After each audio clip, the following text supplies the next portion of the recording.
Hizi ni studios ziko Grassroots and they are fitted with high quality state-of-the-art equipment where you can produce quality audio and video music content for free. What's more, wanaoffer mentorship na talanta yako itakuwa promoted on KBC Channel 1 TV, Y254 na radio stations za KBC. Tembelea studio mashinani huko Comarox, Langata, Sauti House Mombasa, Kirwara huko Gatanga, Kitui next to Manyanyoni Chiefs Camp na Kisumu City wako hapo KBC Station. Usilalie talent. This is your chance to commercialize and popularize your talent through studio mashinani. She hasn't just taken this title, she's absolutely obliterated the whole field. 3:52.96. It's a big stage, big names and big expectations. An immersive celebration of athleticism. More than 2,000 athletes from over 200 countries will compete in 49 events, drawing inspiration from past memorable outings. Team Kenya is looking ahead for a remarkable feat in the forthcoming World Athletics Championship in Budapest, Hungary, in Central Europe. Witness the wonders from Budapest, Hungary, on 19th through to the 27th of August, live and exclusive on KBC Channel 1. KBC Channel 1, your true sports partner.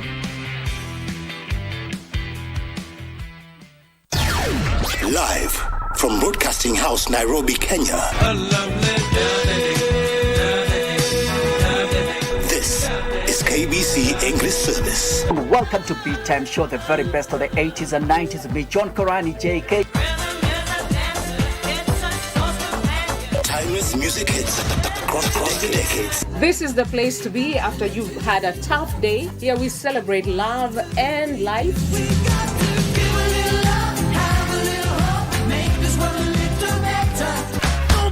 Just watch. The sound of KBC English Service. I'm your host Caroline Wangishi, Karo Gatata Moshero. My name is Geoffrey Mongai. News, information and entertainment. KBC English Service, Kenya's official national radio.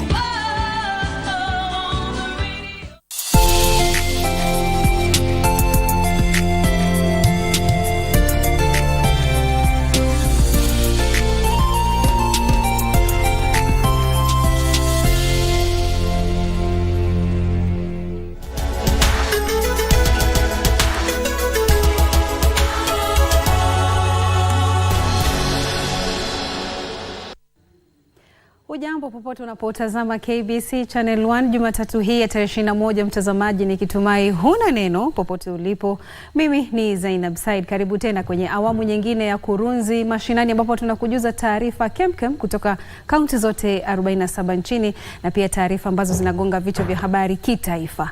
Katika lugha ya ishara taarifa hizo utazipata naye mwenzangu Lensa Odingo. Lakini mtazamaji, katika matangazo haya pia huenda moja kwa moja tukakuelekeza katika ikulu ya rais, ambapo rais kumbuka anakutana na kiongozi ama rais wa taifa la Indonesia Joko Widodo. Kwa sasa hivi amekwisha wasili na wanafanya kikao cha faragha. Pindi watakapokuwa tayari kuhutubia taifa, tutakuwa tunakupeleka moja kwa moja katika eneo hilo. Lakini kwanza tuendelee na taarifa humu ndani.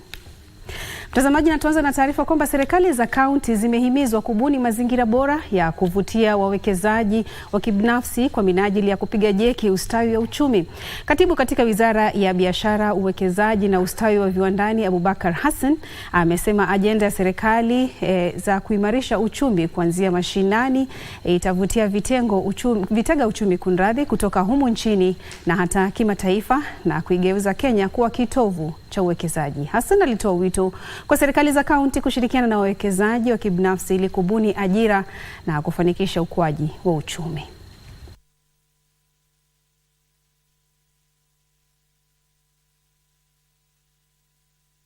And the solution which was provided by the Kenya Kwanza administration was the bottom-up economic transformation agenda, so that we can have an economic growth and development which is inclusive, sustainable and resilient. So it's a turning point for counties to change, to have a strategic shift from efficiently delivering service to citizens to positioning business community to competitively compete in the domestic, in the regional and international market.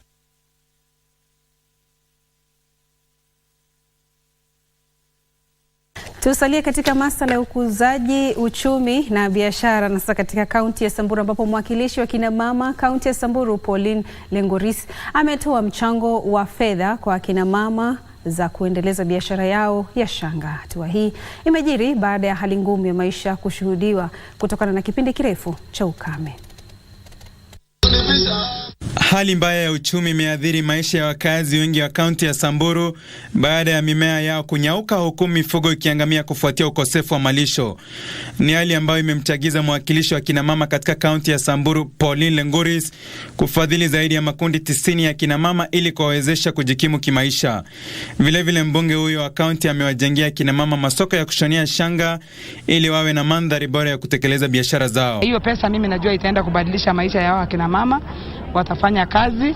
Tumekubaliana kwamba hiyo pesa wataenda kuweka katika table banking na waweze kufanya biashara zao katika vijiji, na hiyo itasaidia wao pia kuleta income katika nyumba zao. Kando na ufadhili huo, akina mama hao pia walipata mafunzo kutoka kwa hazina ya uwezo ili kuhakikisha biashara zao zinastawi. Kupatia hawa nguvu waweze kupata pesa, waboreshe mambo ya mifugo, waboreshe mambo ya value addition ya hizo bidhaa na waweze kupata markets ya bidhaa zao.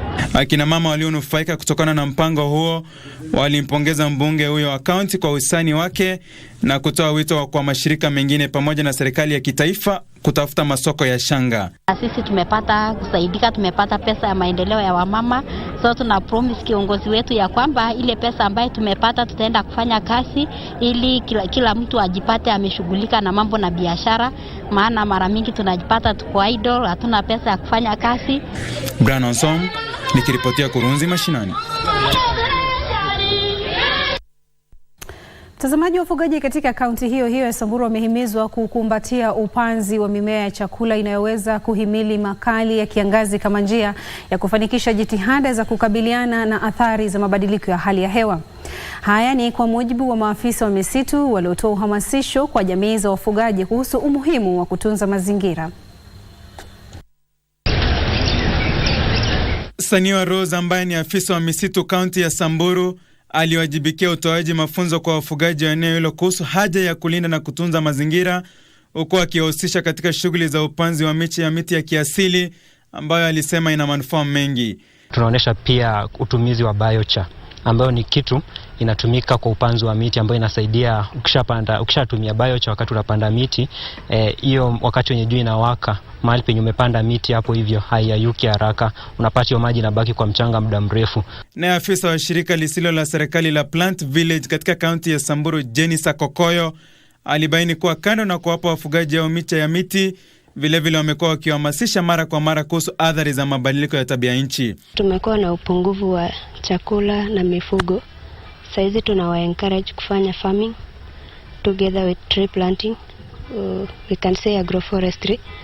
So the trees we are planting give fodder to our animals. Wanafunzi pia walihusishwa katika mafunzo ya upanzi wa miti, huku maafisa hawa wakisema changamoto kubwa wanayokumbana nayo ni ile ya ukosefu wa maji. Ningependa kuhimiza serikali na viongozi watusaidie katika uchimbaji wa maji ili tuweze kuendelea na hii kazi. Grassroots nikiripotia Kurunzi mashinani.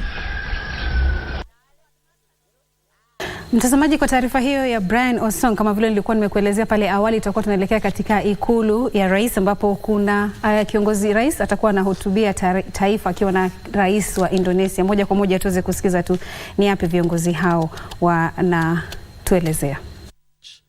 Mineral evaluation, environmental assessments and geochronological research aligning with shared goals, of course, between the two countries.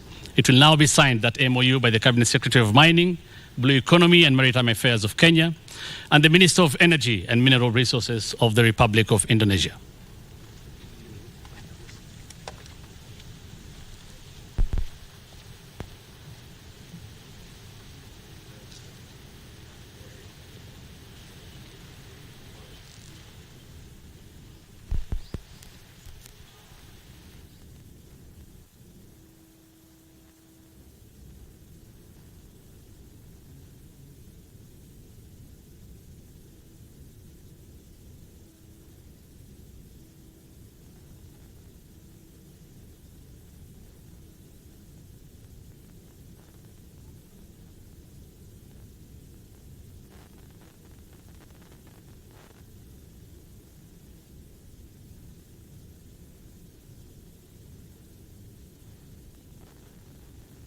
Thank you very much. The third MOU is between the Pharmacy and Poisons Board of the Republic of Kenya and the Indonesian Food and Drug Authority of the Republic of Indonesia on regulatory cooperation in the field of pharmaceutical products. The objective of this MOU is to strengthen, promote, develop and implement regulatory cooperation in the field of pharmaceutical products, including medicinal products, biological products, active pharmaceutical ingredients, traditional medicines, health supplements, and quasi-drugs. And of course, again, it's based on principles of equality and mutual benefit. That MOU will be signed by the Chief Executive Officer of the Pharmacy and Poisons Board of the Republic of Kenya and Minister of Foreign Affairs of the Republic of Indonesia.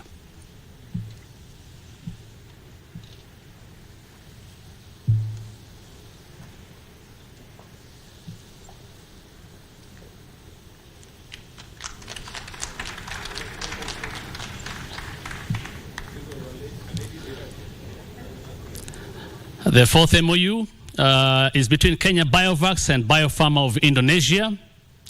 The MOU establishes a framework for cooperation between the countries in technology transfer, contract manufacturing, registration, supply, and marketing of vaccines portfolio manufactured by Biopharma in the Republic of Kenya. That MOU will be signed by the CEOs of the respective institutions.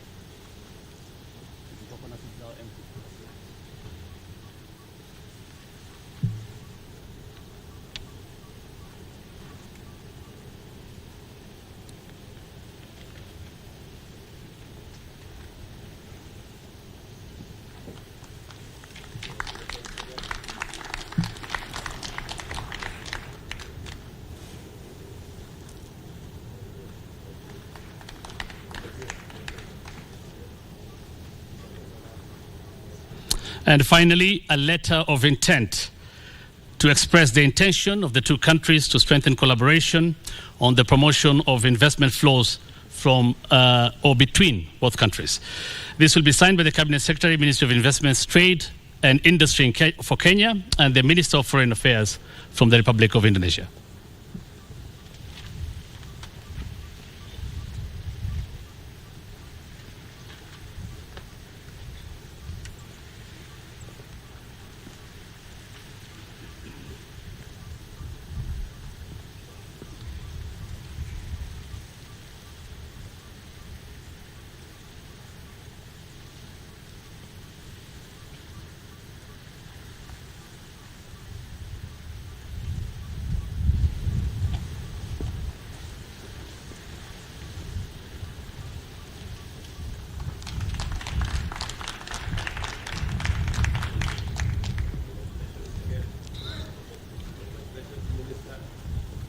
Thank you very much.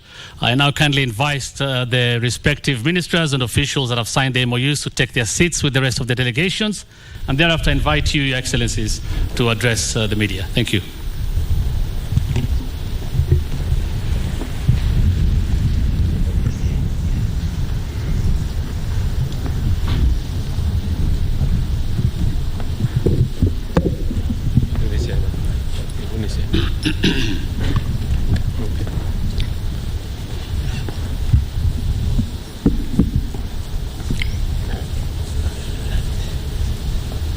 Your Excellency Joko Widodo, President of the Republic of Indonesia, distinguished officials, members of the media, ladies and gentlemen, good afternoon, and on behalf of the people and government of Kenya, and on my own behalf, I take this opportunity to welcome you, Your Excellency, and your delegation, specifically because this is a historic visit, the first one by an Indonesian head of state to Kenya. And I want to say, Your Excellency, we don't take it for granted. Thank you very much for the consideration you have made to visit our country. Kenya, as I explained to you, Your Excellency, is the cradle of mankind. We are very happy, therefore, to welcome you home. This is where humanity began, and the next time you come, Your Excellency, when you have a bit of time, we will take you to pay a visit to where your ancestors came from. This visit, Your Excellency, is also a sign of goodwill and commitment to advance and cement the close historical ties enjoyed by our two countries. President Widodo and I have had fruitful bilateral engagement during which we discussed various issues, set out priority areas of cooperation, and witnessed the signing of the memoranda that you have seen here and a letter of intent to strengthen commercial collaboration and the promotion of investment between our two countries. This visit by Your Excellency reaffirms the strong bonds of friendship between our nations and show our interest in deepening and strengthening our partnership to enable us thrive now and into the future.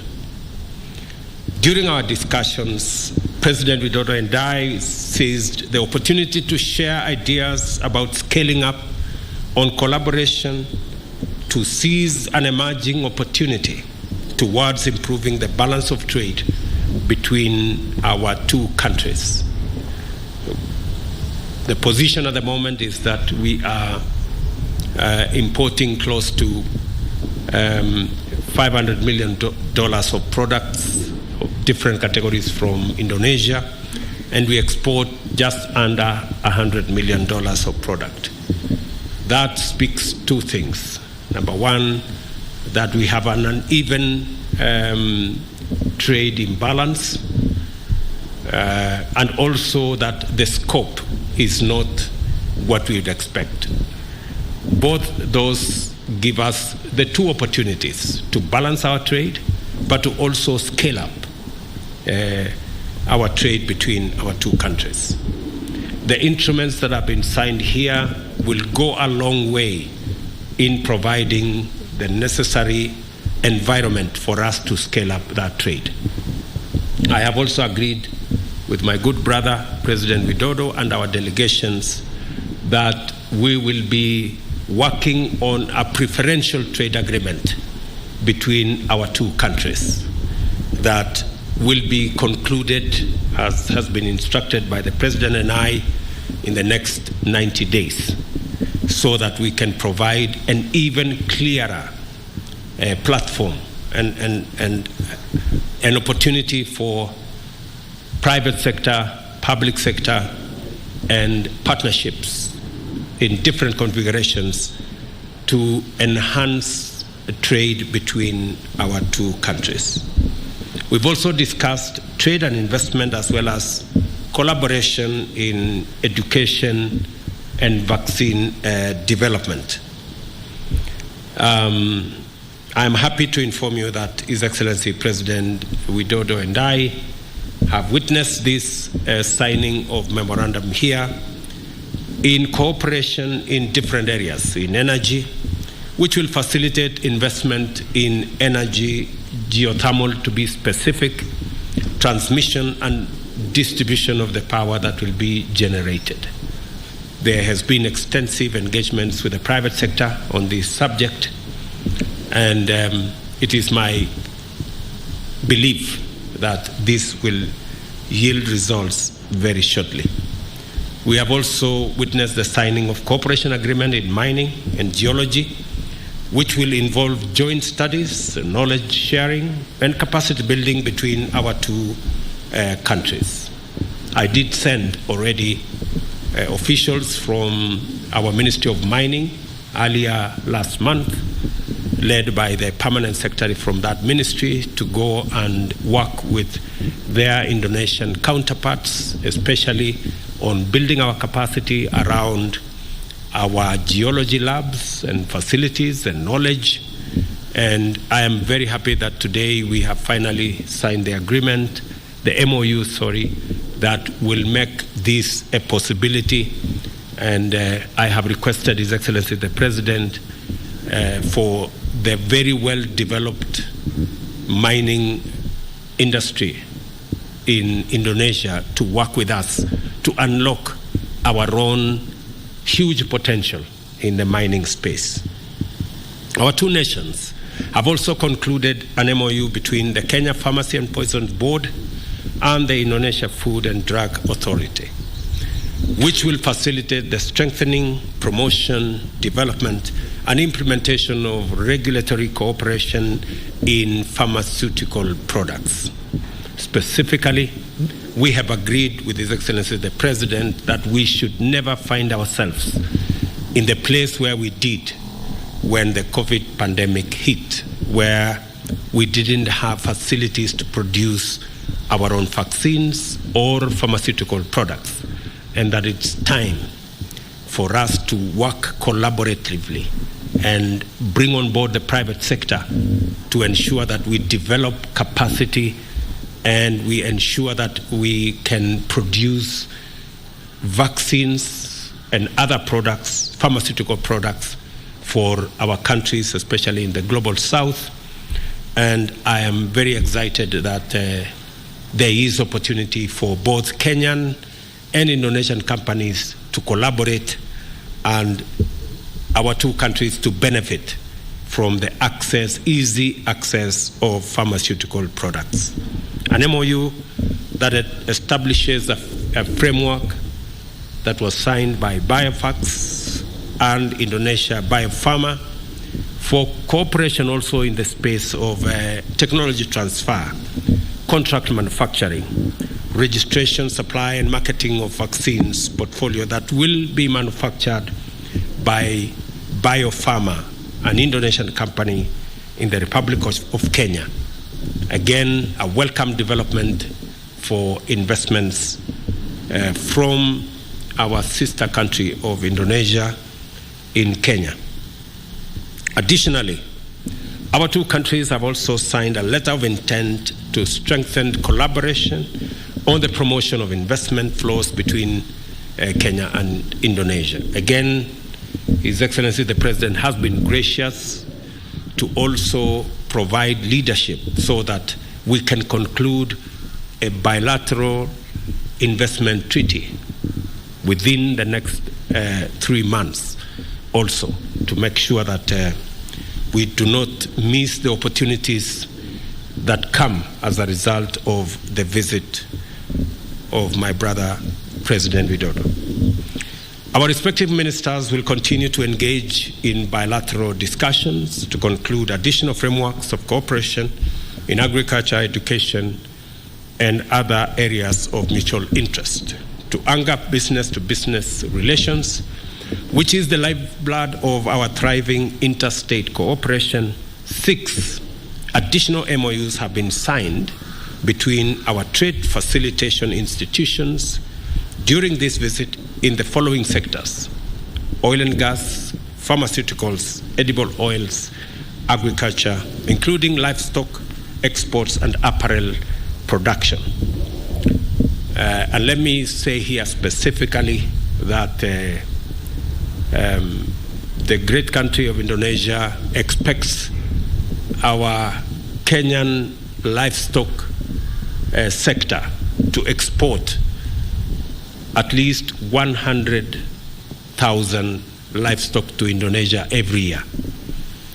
There is opportunity for the private sector to facilitate that. And there is also opportunity for Indonesia to set up a crude refinery, the crude palm oil refinery in Kenya, again to make sure that we not only facilitate palm oil from Indonesia to Kenya, but also to our region. So there are real possibilities of investments in that space, and that is why the bilateral investment treaty will be necessary to ensure that the investments both ways are protected.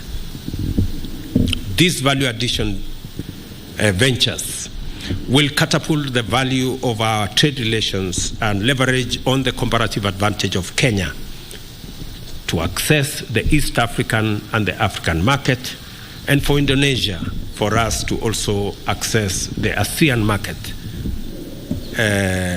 in that region. We have additionally discussed the importance of entering into a bilateral investment treaty, as I have said, that will provide a stable and predictable investment environment, which is a precondition for accelerated private sector investment. We have tasked our two joint teams to finalize these pieces of agreements. We have also, I have informed His Excellency the President that Kenya is open for business. A significant step in this direction must remain the relaxation of and progressive abolition of visa restrictions to enter or to entry between our two nations. On our part as Kenya, we have taken the decision to extend the visa-free entry not only to holders of diplomatic and service passports, but to all holders of Indonesian passports. So our friends from Indonesia can now come to Kenya visa-free.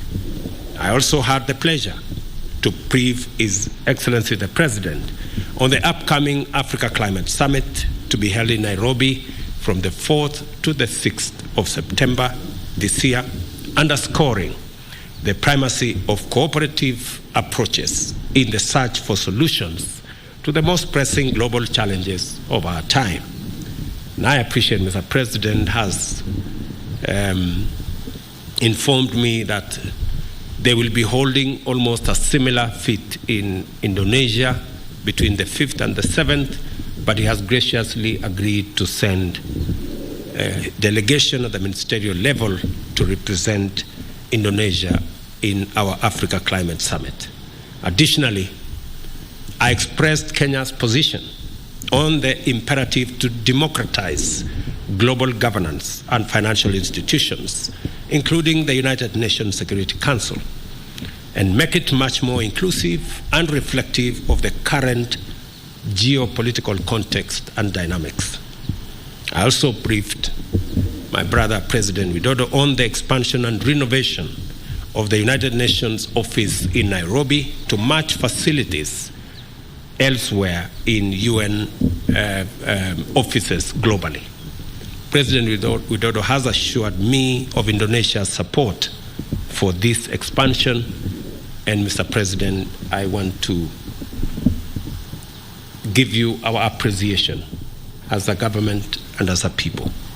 In conclusion, President Widodo and I reiterated our shared commitment to the development of Kenya-Indonesia relations and the full pursuit of all partnership opportunities available to us in the various priority areas we have identified. And I have asked my good brother to consider another visit to Kenya. And I have also told him that at an opportune moment, I will take a visit to Indonesia to scale up what we have agreed in Nairobi in his visit. Thank you very much. Welcome, Mr. President.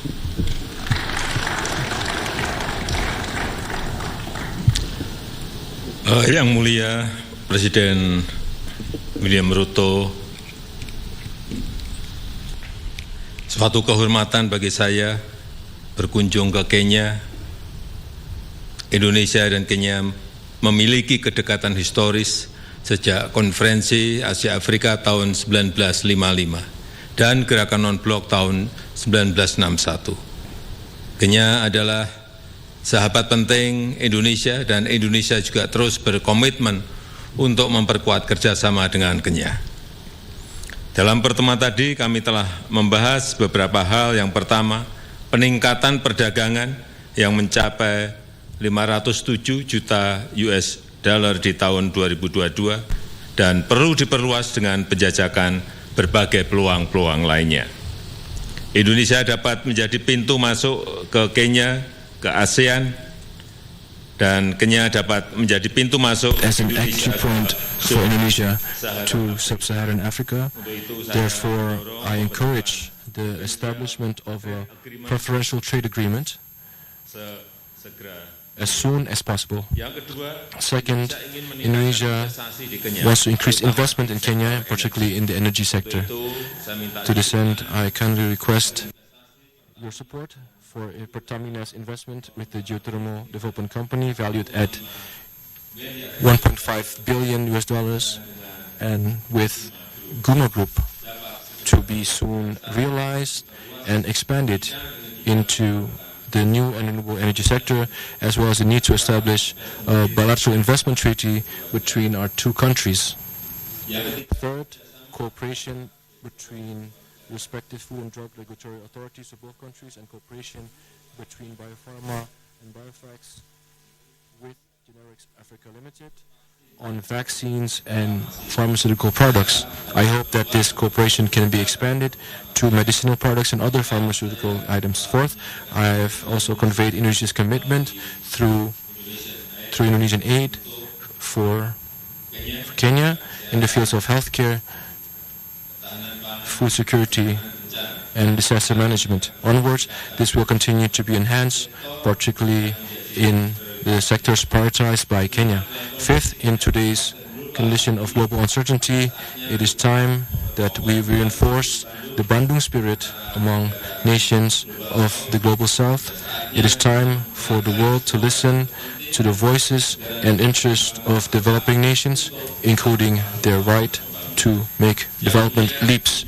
Your Excellency, this visit has resulted in a number of concrete cooperation, 3 intergovernmental cooperation, and 8 cooperation between state-owned enterprises and the private sector. I hope that these can be soon realized.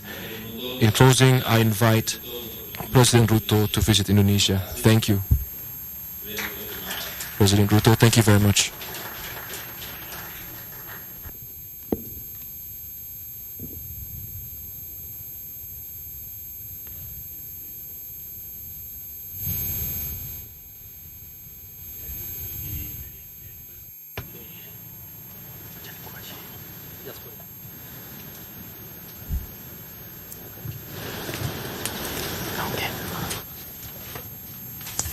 Do you have any questions from the media?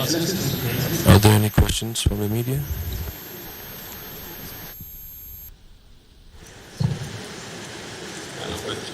Good, everybody seems to be okay with what you have said. Thank you very much. Good report. Thank you. We'll proceed now for luncheon, and after that, we'll invite the rest of the delegations to join us.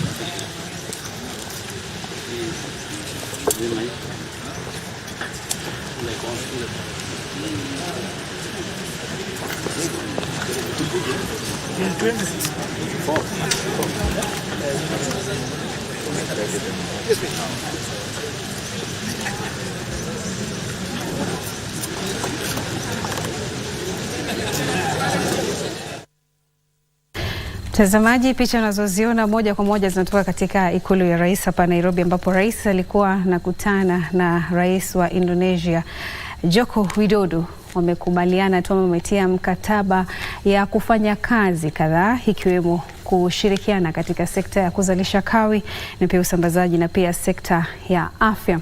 Mwenzangu Kamche Menza amekuwa akifuatilizia kikao hicho katika ikulu, na bila shaka atakuwa anatujuza taarifa hiyo kwa kina. Ni vipi wewe Mkenya utaweza kufaidi na mazungumzo hayo katika taarifa zetu za hapo baadaye, ikiwemo saa 7, saa 1 jioni. Mtazamaji, tusonge mbele na taarifa zetu humu ndani, ambapo kinara mwenza wa muungano wa Azimio la Umoja Martha Karua ameahidi kushinikiza usambazaji sawa wa rasilimali za kitaifa. Karua amewashtumu viongozi kutoka eneo la Mlima Kenya kwa kushindwa kupigania haki za watu wao kuhusiana na ugawaji sawa wa rasilimali. Akiongea huko Juja alipohudhuria ibada ya Jumapili katika kanisa la AIPCA la Wetaidie katika kaunti ya Kiambu, kiongozi wa muungano wa Azimio Martha Karua alidai kwamba viongozi kutoka eneo la Mlima Kenya hivi majuzi walisitisha mpango wa ugavi sawa wa rasilimali kwa kila mtu wakati wa mkutano katika ikulu ndogo ya Sagana. Wakaogopa kusema one man, one vote, one shilling. One man, one vote, one shilling. Wakasahau masilahi ya watu wa Mount Kenya. Sisi tukiwa viongozi hatutaogopa.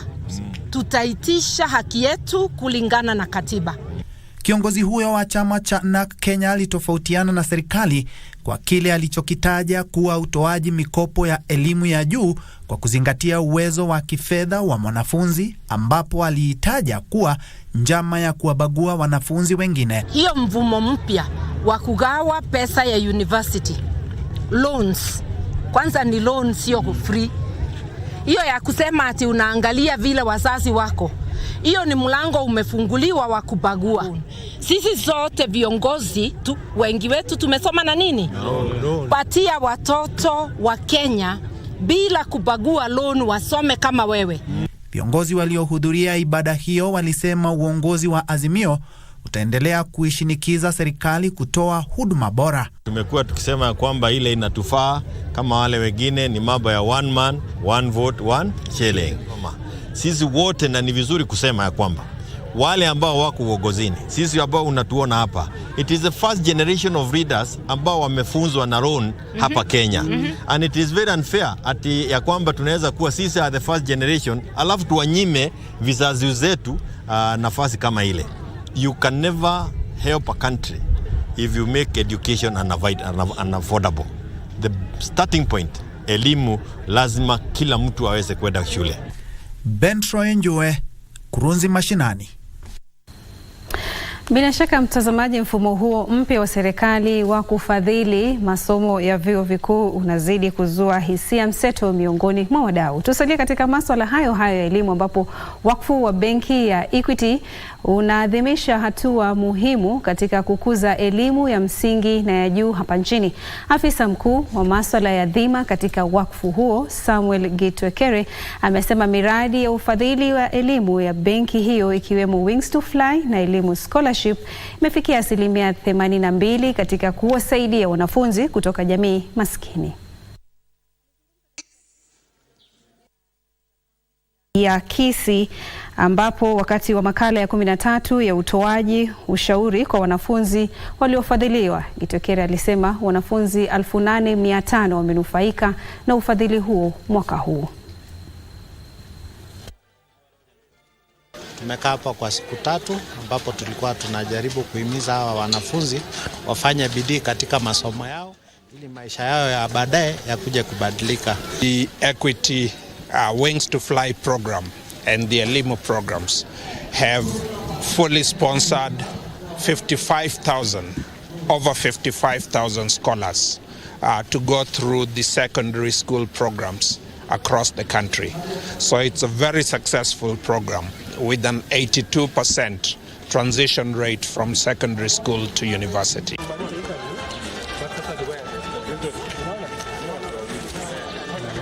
Tukiondoka humu nchini tuende Uchina, ambapo katika makala yetu hii leo ya kuifahamu Uchina, wanafalsafa wa Kichina walikuwa na busara na hekima na kubuni maneno kuhusu jinsi mtu anavyofaa kuishi katika mfumo mkubwa wa kijamii ili kila mmoja aweze kutenda kazi kwa njia iliyo bora zaidi. Hebu tizama.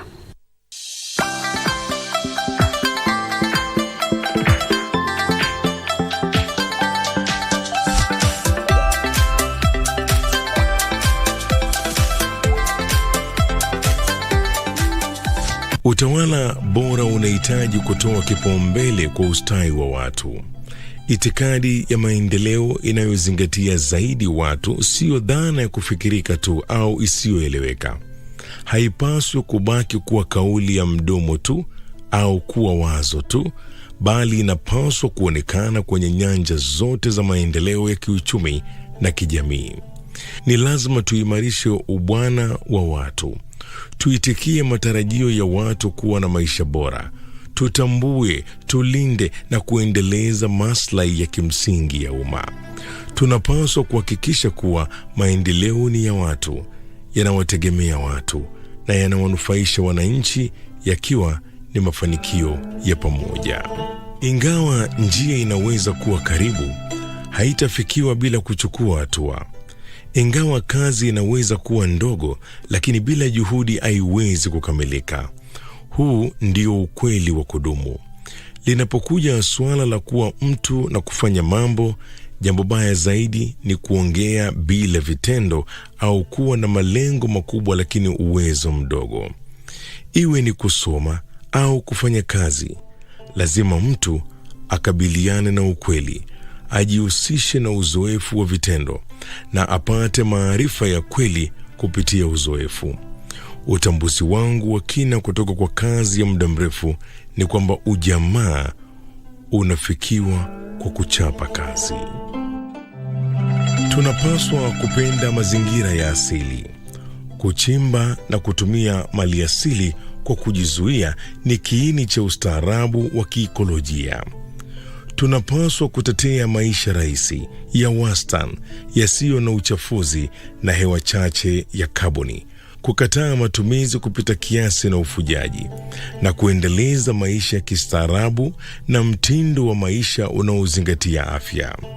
Tunapaswa kuongeza ufahamu kuhusu mazingira na ekolojia, kuanzisha mfumo wa kina wa usimamizi wa mazingira unaoshirikisha jamii nzima, na kufanya mwamko kuhusu ulinzi wa mazingira kuwa utamaduni kuu kwenye maisha. Msingi wa dhana ya kuchangia ni kuzingatia itikadi ya maendeleo inayozingatia watu, inayoonyesha utambuzi wa taratibu wa ustawi wa pamoja. Ustawi wa pamoja ni lengo la msingi la umaksi na limekuwa wazo kuu la watu wa China tangu nyakati za kale. Confucius alisema, si uhaba unaosababisha manung'uniko, bali ni mgawanyo usio na usawa. Si umaskini unaosababisha manung'uniko, bali ni kutokuwepo kwa kuridhika.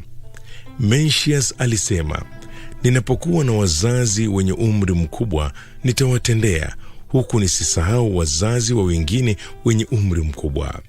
Ninapokuwa na watoto, nitawatendea huku nisisahau watoto wa wengine.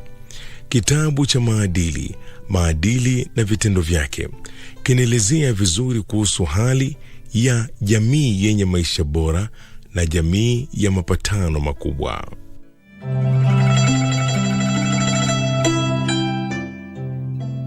Taifa halitafuti maslahi binafsi, bali linatafuta maslahi makuu. Kwenye ushirikiano wa kimataifa, sio kama tunapaswa kuzingatia maslahi tu, bali pia tunatakiwa kuzingatia uadilifu. Taifa la China siku zote limekuwa likitetea kanuni ya kuwa na nia njema inayozingatia uadilifu kama kiini chake, na kusisitiza kuwa tajiri na kuheshimiwa kupitia njia zisizo za haki ni jambo la muda mfupi kama wingu linalopita.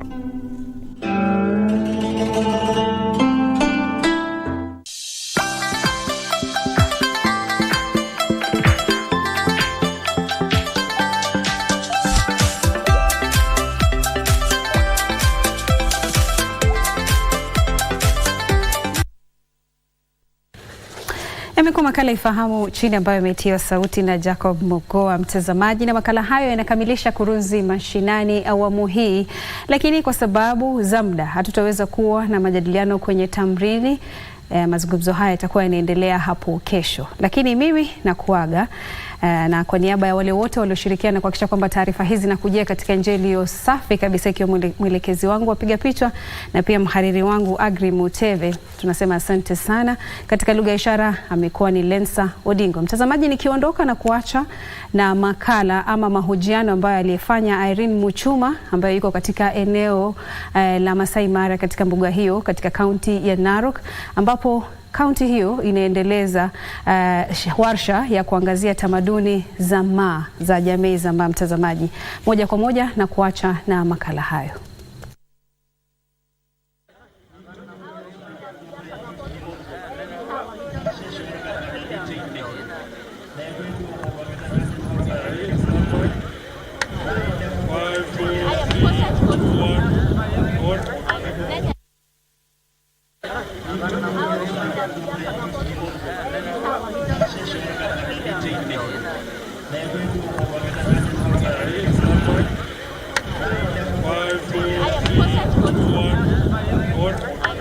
Naam, Zainab, shukran. Tunakuja kwako moja kwa moja kutoka kaunti ya Narok. Tuko katika mbuga la wanyama ya Masai Mara, wengi wanaifahamu kama Masai Mara National Reserve, ambapo jamii ya Maa iko hapa kufanya shughuli ya kuonyesha tamaduni zao na pia kuelezea dunia kwamba wao wako ngangari. Maneno ya utamaduni na maneno ya kutia bidii katika kuangalia jinsi mambo yanavyoendelea katika jamii ya Maa. Na kabla nikuelezee mengi, najiunga naye mmoja wetu hapa. Tuelezee majina.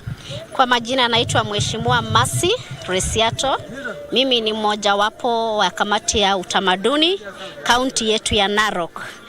Leo ni siku muhimu sana kwetu kwa wakaji wa Narok, sana sana watu wa Kimasai. Yes. Nielezee, ndio nimeona kuna wanaume, lakini nikiangalia sana watoto hawaonekani, wanawake pia hatuko wengi. Kuna nini? Wamama pia wameshaingia, wanawake wameingia, lakini wanaangalia manyumba ya kitamaduni yenye tumeitengeneza pale, pamoja na ng'ombe na watoto pia ni wao ndio tumewaachia ng'ombe wachunge, lakini baadaye wataungana na sisi tupate kusherekea pamoja siku yetu muhimu. Kwa hii shughuli matarajio yako ni yapi? Kuna mengi inahusiana sana na jamii ya Maa. Maoni yako ni yapi? Siku ya leo tutafaulu kabisa kwa sababu ya economy yetu ya kaunti ya Narok. Sana sana wamama watauza mashanga kabisa, na pia hata wataona umuhimu wa culture, kwa sababu mashanga yenye tunayofalia ni wao ndio wamekuwa wakitengeneza, lakini tumeiacha kwa muda. Leo ni siku ya kwanza kwa watoto wetu kuvaa vitu kama hizi kwa sababu ya siku zingine za shule, lakini siku hii ya leo ni siku ya holiday, watakuwa wamepata nafasi mzuri kufalia sana sana wakati wa culture, utamaduni wetu. Naelewa kuna mavazi ya Kimaa, kuna shanga, kuna shuka, lakini kwa ufupi tu nielezee tu hususan upande wa wanawake, venye umejifunga hiyo shanga na venye umejifunga leso, kuna maana gani? Mashanga, wamama wako na mashanga yao, wanawake wako na yao, wanaume pia wamevalia yao. Kama mimi yenye nimevaa ni ya ule mama mwenye ameolewa tayari. Ukiona hii kidogo yenye nimevalia hapa, hii ni unisex. Wamama uvalia na pia hata wazee pia uvalia. Na hata ukiona hata kwa belt, hii belt yenye nimeifunga ni ya wamama. Wanaume hawezi funga pana kama hii, wao yao ni nyambamba. Asante. Na hii shanga yangu je, utasema nini? Hiyo yako pia ni ule mama mwenye ameolewa tayari. Shukrani, umepata. Rama, Zainab, mbali na wale ambao wameweza kufika katika hii shughuli, kuna wale wenye wametoka Laikipia, kuna wale wenye wametoka Baringo, kuna wale wenye wametoka Kajiado na pia Narok, lakini pia kuna wale ambao wametoka Marsabit na unaona wamevaa tofauti na wengine. Lakini kabla nifike kwenu, hebu tujaribu kuruka kidogo kama Maa. Turuke tena na wenzetu wa Narok. Kwa lugha ya Kimombo, Zainab, hiyo inajulikana kama jumping ceremony. Ni kivutio kimoja tu, hususan ukitembea katika maeneo ya Narok. Na pengine utuelezee kwa nini hiyo safari yote kutoka huko kuja kushuhudia hii shughuli? Kwanza kabisa, kabla sijaongea mambo mengi, mimi kwa majina naitwa Matthew Smatasho. Nimetoka katika kaunti ya Marsabit na nimeweza kujumuika na wenzetu wa Maa hapa Narok. Nimefurahia kabisa kwa pamoja nao.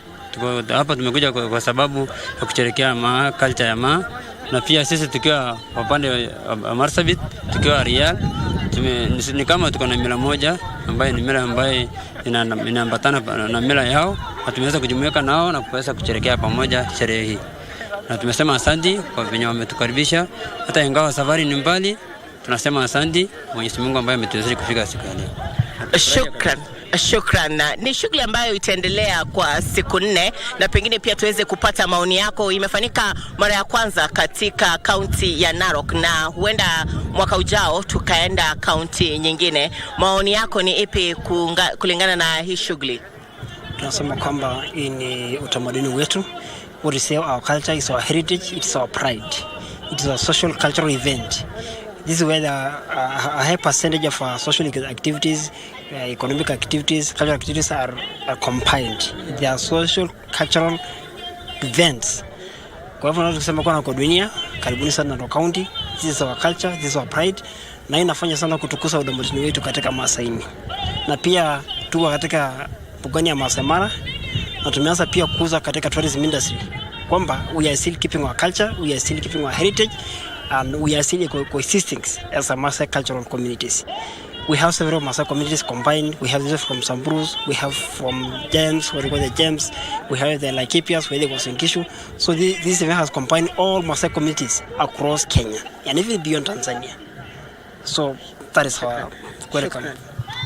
Zainab, nitaachia hapo, lakini pia nitakuacha na picha za shughuli ambazo zinaendelea huku. Kuna nyimbo, kuna nyama inachomwa, huwa nyumbani tunaita nyama choma, na ina masaa, tutaipata tu wakati wote. Tumeambiwa tusubiri hadi saa 7. Ni kitamaduni ya Kimasai. Lakini Zainab, kutoka huku tuko chini ya kaunti ya Narok na imeshirikiana na kaunti zingine ambazo ziko na jamii ya Maa, na wanasema ng'ombe yangu utamaduni wetu. Kwako Zainab.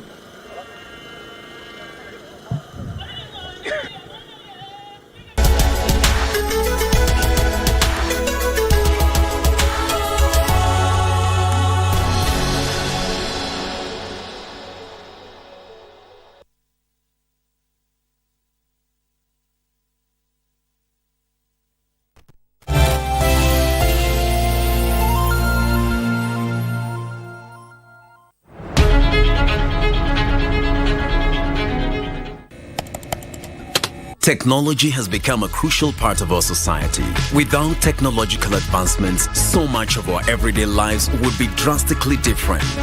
As technology develops, it strives to fulfill the changing needs